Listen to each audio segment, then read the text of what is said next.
Kurt Michael butcher Lee Mayers took to social media to explain the difficulties he has faced in sourcing Manx meat from Isle of Man meats.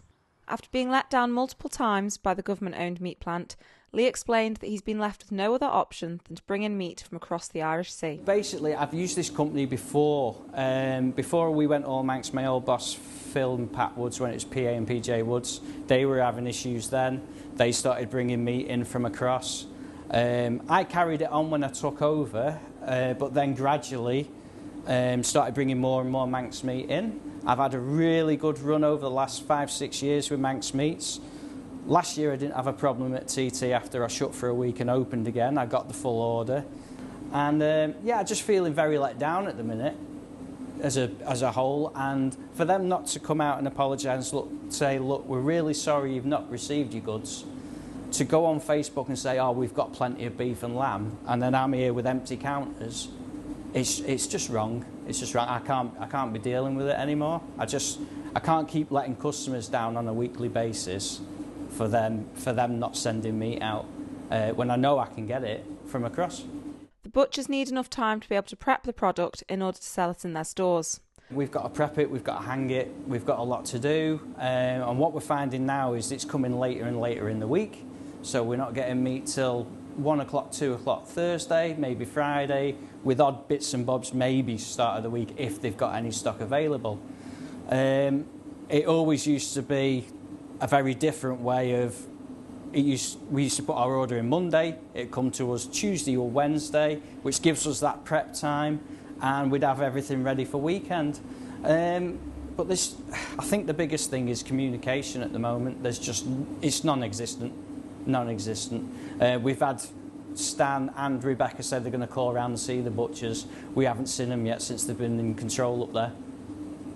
And, you know, we're still having problems and nothing's being done. And that's why this week I've said enough's enough, and I'm bringing it in from across now. In the short time we've been here this morning, a number of customers have been turned away due to the lack of produce. Lee says this is likely to happen for the remainder of the week due to supply issues from Isle of Man meats. Lee is not alone in this. Other butchers across the island have also voiced their concerns about the supply issue from Isle of Man meats. I don't get no phone calls to say why, where and when. You just get it when it turns up. It never used to be like that. I used to have my meat regularly on a Wednesday, which was great. Gave me a couple of days to prep and then we're all ready to go.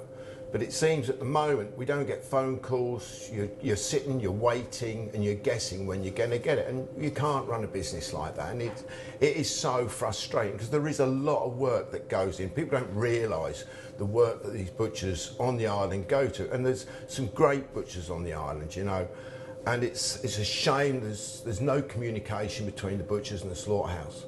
And there should be. You know, I mean, we're selling their product and you'd think, yes, they've got issues with breakdowns and stuff like that, but phone calls, there's no communication whatsoever. It's like when it turns up, it's when it turns up. But quite often we don't know what's coming until it arrives, until the wagon arrives and he opens the doors. So. When you say you don't know what's coming, what sort of problems does that then give you? It means we have to let people down who've asked us for different cuts. It's been hard for quite a while now, but hopefully we get a bit more communication from the abattoir and the sales now, and they can inform us what is coming and what we can't get, what isn't available, so we can then reiterate that to the customers to say we might not be able to get it for you, as opposed to taking an order. Especially when people are giving us orders on a weekly basis and we rely on the abattoir to send us the meat to cover those orders, so that more often than not they leave here let down because we haven't been able to get for them what they've asked for. High street butchers are becoming few and far between.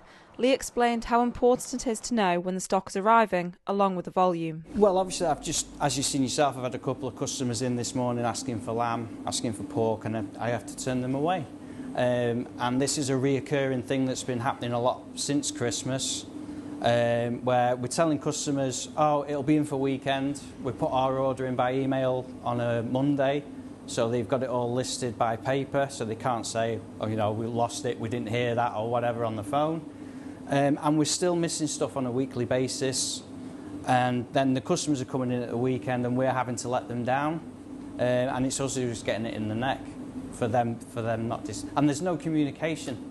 They're not saying, oh, you won't get this week, you won't get that this week.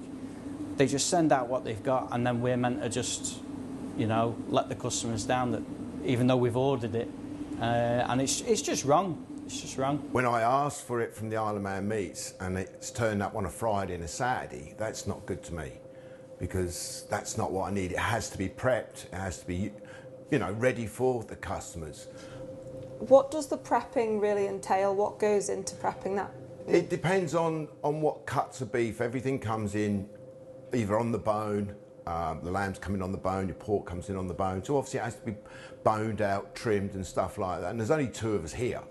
But then you have your sausages. We cook our own bacon here. We do our own black pudding, haggis and faggots and stuff like that. That all takes time. Now, if my product isn't here within a certain amount of time, that product doesn't get done. Isle of Man Meats was unapologetic in its response on social media.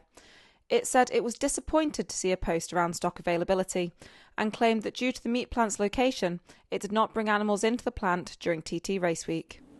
Despite what they said on Facebook, it's not a new thing just since TT.